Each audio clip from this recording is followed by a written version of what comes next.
Hi, I'm Darlene Carman. And I'm Doug Carman. Welcome to the show. John Muir Laws is a naturalist, educator, and artist with degrees in conservation and wildlife biology. He is a research associate with the California Academy of Sciences. Today, he will show us how he uses sketching to broaden his memory and observation skills so he will be more in harmony with the natural environment right outside our door. Hey, welcome back to the show. It's great to be back. Thanks for having me. Tell us about your experience with birds and your association with the Audubon Society.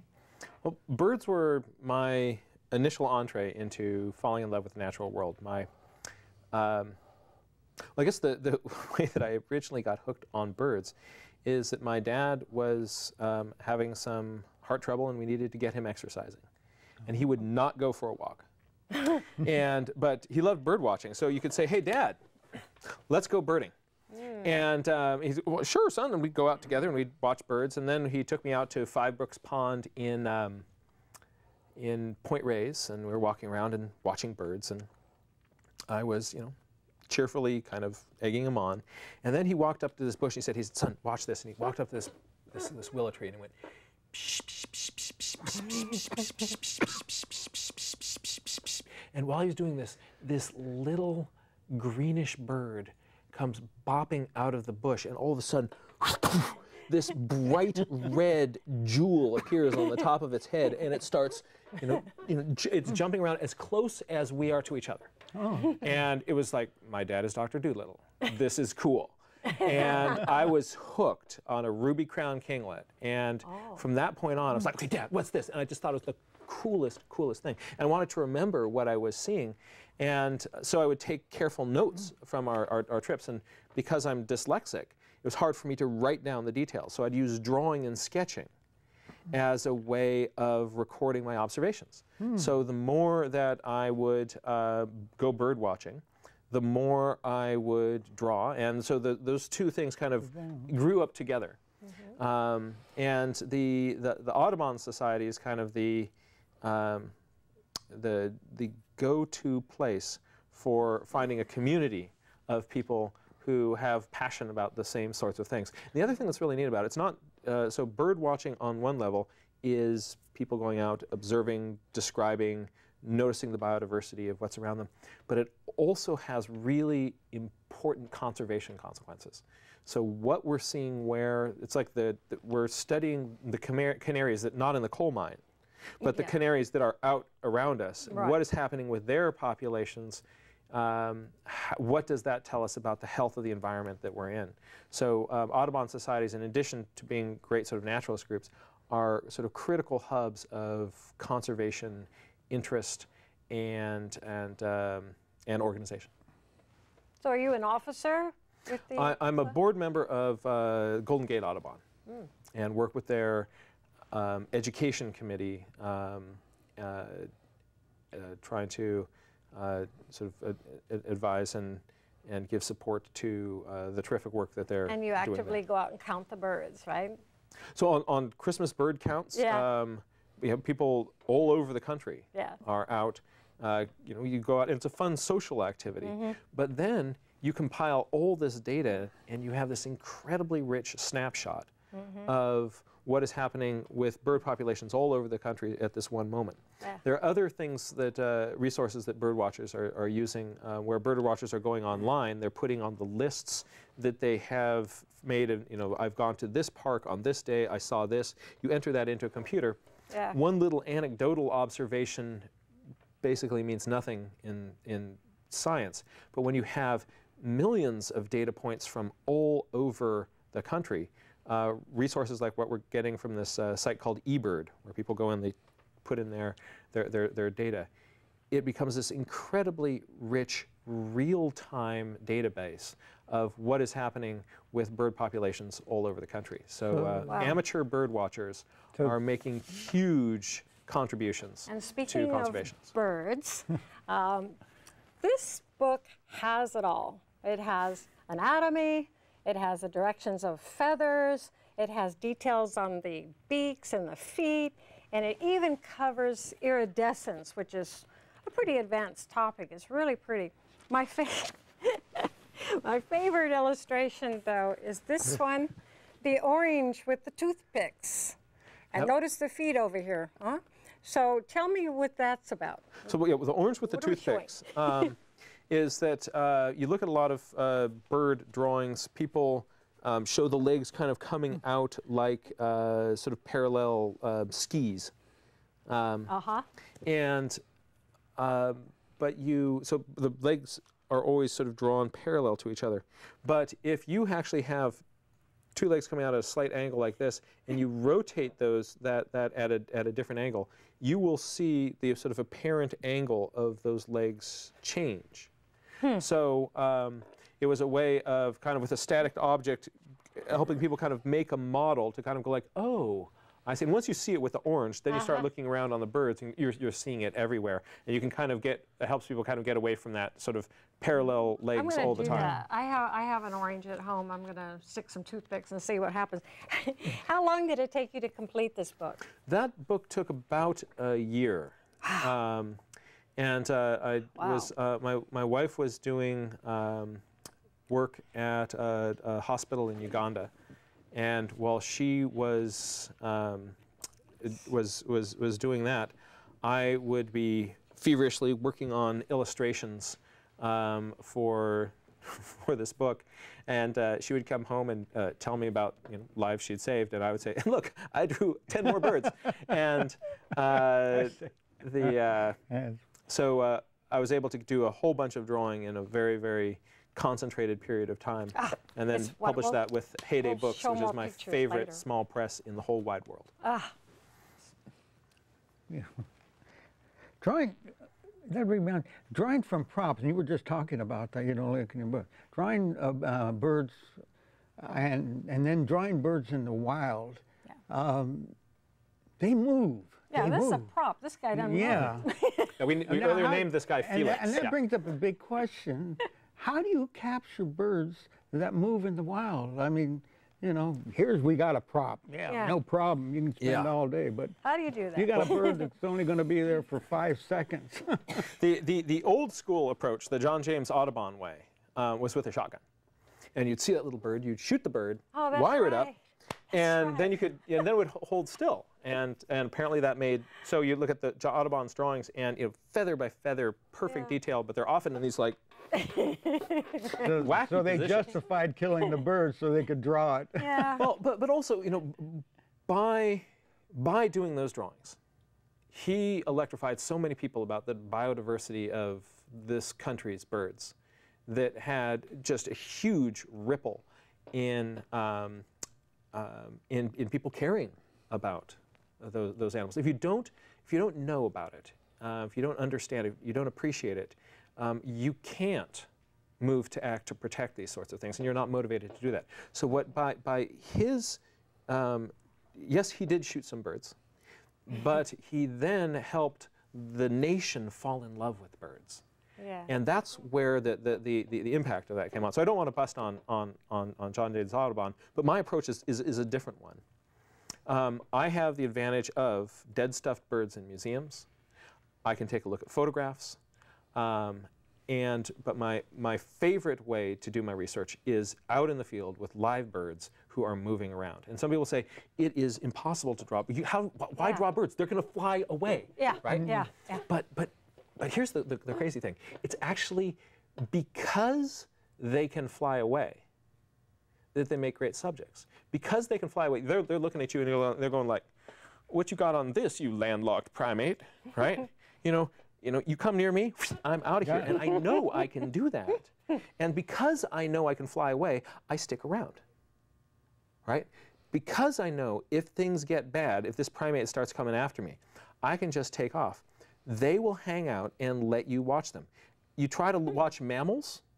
Mammals are either hidden or coming out at night. Right? Or there's maybe a few habituated deer that are kind of, out, eating people's azaleas in their gardens. But by and large, mammals are hiding. Salamanders are all under the rocks. The snakes are hidden in the grass. But the birds, because they can fly, they're right out there in front of you. So They will be moving. And so then that you develop some strategies of how do you deal with a real bird that is on the move. Yeah. Part of that is kind of getting a handle on the anatomy of the bird. So if you can get a basic understanding of the structure of a bird, how it's put together, how, what are the sort of the fundamentals of predictable things that wings are going to do. When you're looking at a bird, you don't have to memorize everything. You can then focus on what makes this individual bird different. How is it holding its body? What is it doing in this moment? And also I've developed a few techniques, which I'll be demonstrating for you in a moment, that are that help you handle the fact that it is hopping from pose to pose to pose. Well, actually, let's get into it. Okay, let's get into it now.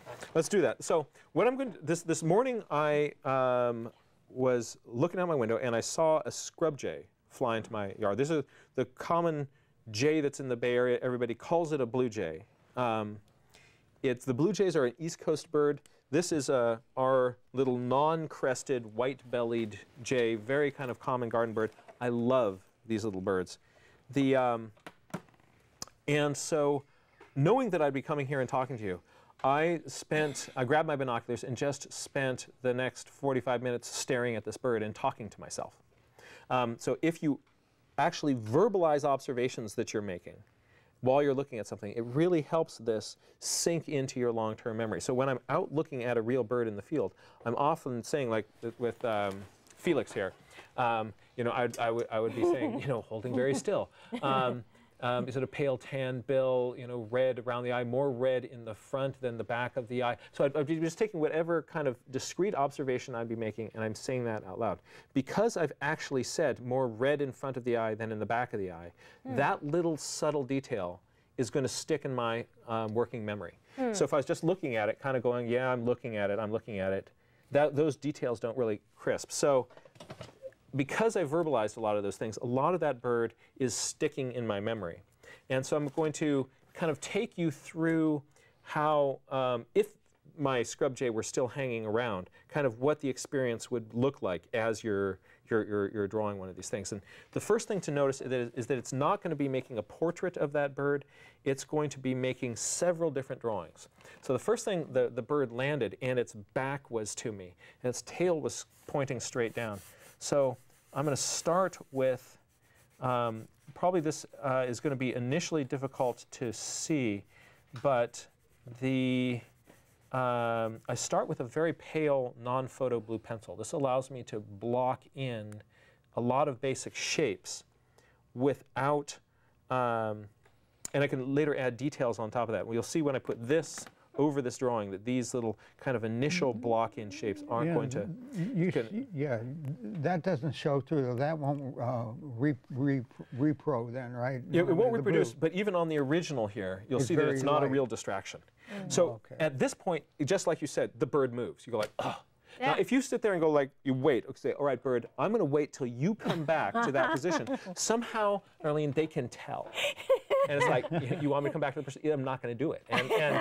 And you're waiting around. The bird is now in this new pose, and you're waiting for it to come back to the old one. So what you got to do is let go of that moment and jump over to the next one. So now it turns more to the side, and I jump over and I start a new drawing of this bird right next to that one. And so on this, I'm blocking in, just sort of roughing in my basic shape. I can look at this instead of say, how are my, what is the posture? Am I getting the proportions right?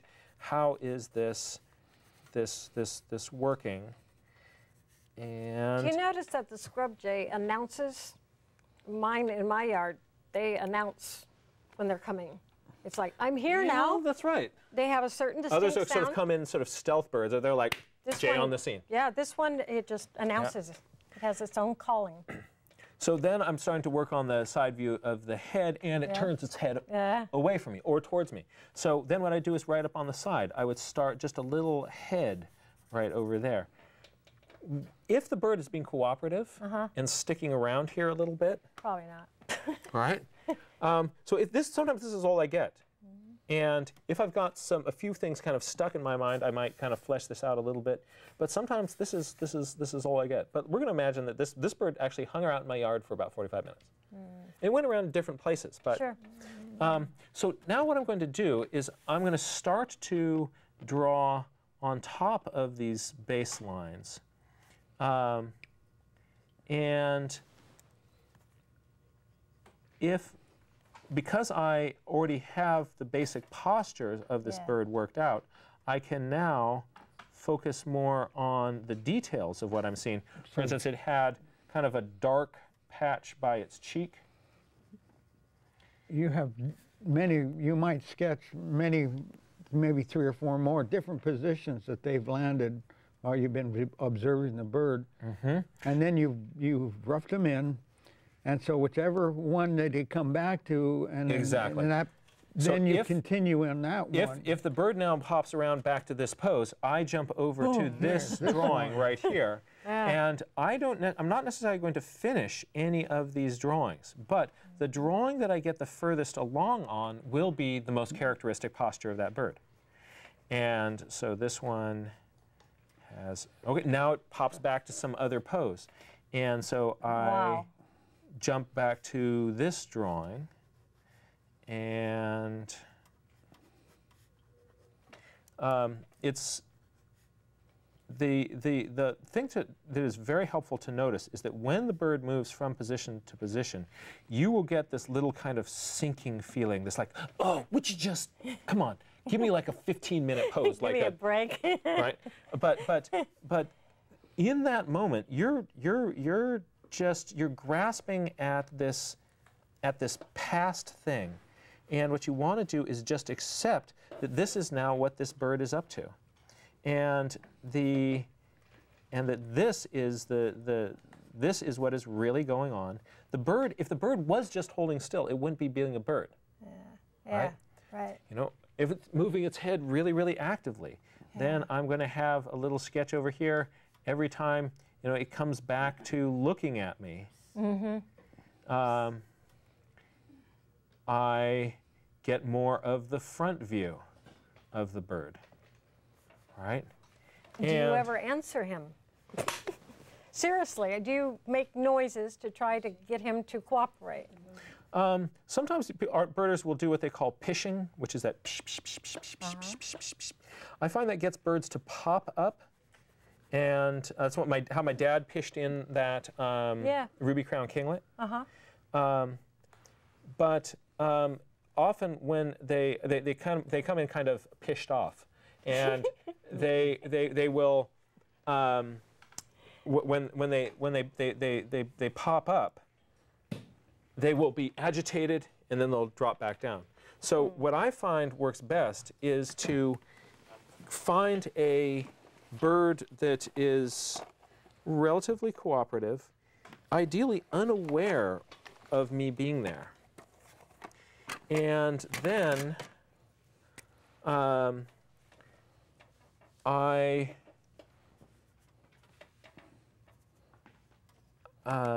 be able to work more and more and more on that drawing and get sort of the relaxed pose of the bird instead of just always having, you know, sketches of an angry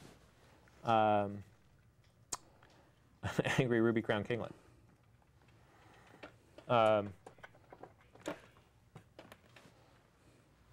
So another thing that helps on these is to add in some written notes. This one was sitting motionless, high in tree. And the minute you have some, it's not the color I want, the minute you have a little bit of writing on the page, it stops feeling like a kind of quite the precious art project. There we go. And I find that whatever it is that I am looking at, that turns into, my favorite kind of bird. I don't really have a favorite type of bird. I'm kind of fickle, and really? Will fall in love with whatever bird I am drawing at the moment. You don't have a favorite bird or type of bird? Today, it is the scrub jay. But tomorrow, if I am drawing a wren tit, I will be waxing poetic about wren tits. Yeah, that's true. Because, you know, you're fortunate to be able to see any bird out there. Yeah, and the, you know, there are just these sort of wonderful, intimate moments that you get watching birds. Again, mammals don't afford you that kind of a luxury.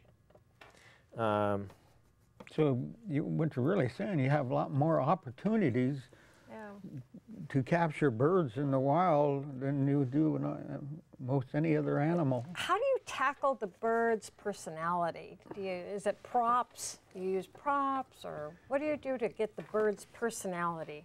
So a couple thoughts on the personality of the bird.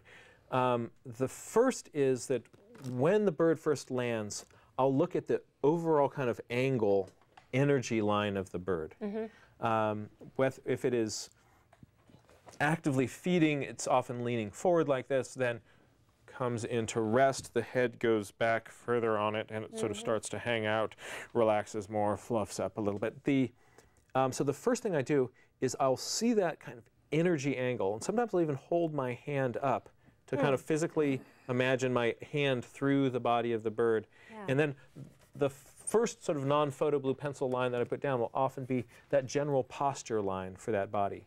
And I will build the whole drawing around the energy line of that bird. And then the drawing that you get in the end has a sense of being, has a sense of that posture and that energy of the bird. If you start with a detail, say, you know, here's the beak of the bird, and you work your way to the tail, you can have little parts that can have very specific details, but the whole thing won't kind of capture the feeling of that. The other thing that makes a big difference is just spending time with those birds and the animals. Part of what happens is you yourself get better at observing them, noticing the nuances of them, noticing kind of when the bird is more agitated, how the head feathers come up. Head feathers come up. Absolutely. That's a sign of agitation. Oh, it can be, yeah. Well, that kinglet that my dad pitched out sure was. He was like, what's going on? So part of that just comes from spending time, slowing down, and letting yourself have the time to have this direct encounter with wildness. Well, we're getting a little bit low of time, but I'd like to know again about your Nature Journal Club. Can you tell us a little bit about that? You bet. So doing this on your own is fun. Yeah. Doing this with a posse of people is absolutely addictive. And so what I'm building in the San Francisco Bay Area is a community of people who are using nature journaling as a tool for opening an investigation to the world around them and celebrating nature. So every month we have workshops and a field trip. Okay. So 5 free nature journaling workshops. One is in Marin County, Oakland, San Francisco, Cupertino, and San Mateo. And also end of the month, a free field trip. All the details of that are available on johnmuirlaws.com.